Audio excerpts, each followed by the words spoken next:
Shalom, shalom, shalom, shalom. Soyez bénis les princesses et servantes de l'Éternel. Je viens aujourd'hui faire une vidéo pour expliquer un peu la méthode de couture selon le Seigneur. Donc le Seigneur nous donne des instructions pour nous aider à coudre. Voilà.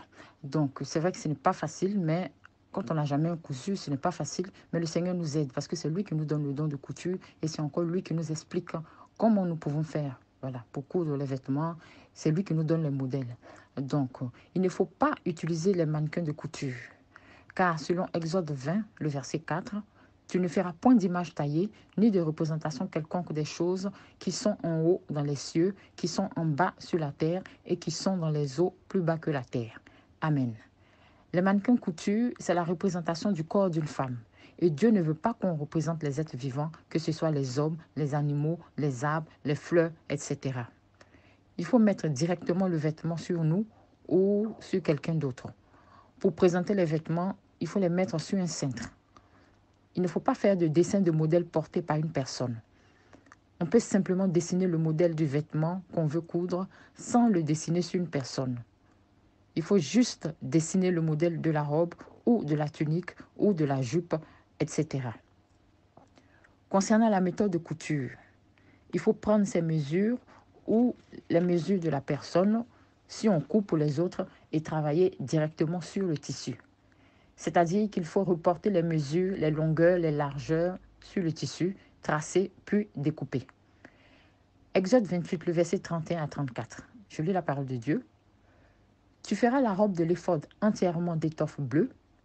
Il y aura au milieu une ouverture pour la tête et cette ouverture aura tout autour un bord tissé comme l'ouverture d'une cotte de maille afin que la robe ne se déchire pas.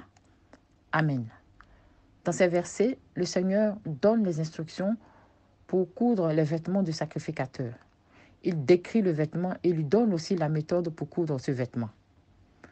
Maintenant, concernant les modèles, le Seigneur nous donne des modèles de robes, tuniques, jupes, corsages selon notre morphologie. Il faut aller dans sa présence. C'est lui qui nous a créés. Il connaît notre corps mieux que nous-mêmes et il sait ce qui nous va, que ce soit les couleurs comme les modèles. Dieu donne, il nous donne les modèles en vision et en songe.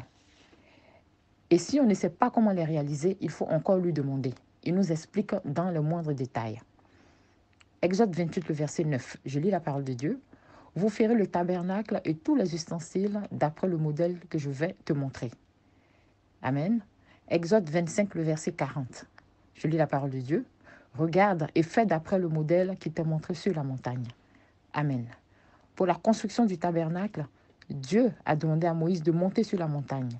Là, il lui a donné les instructions, les dimensions et il lui a aussi montré le modèle du tabernacle. Exode 26, verset 30, je lis la parole de Dieu.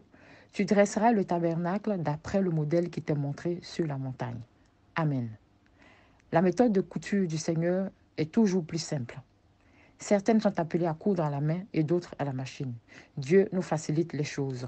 Il faut se lancer et ne pas hésiter à lui demander. Il donne le don de couture, il donne aussi les modèles et il nous aide à les réaliser.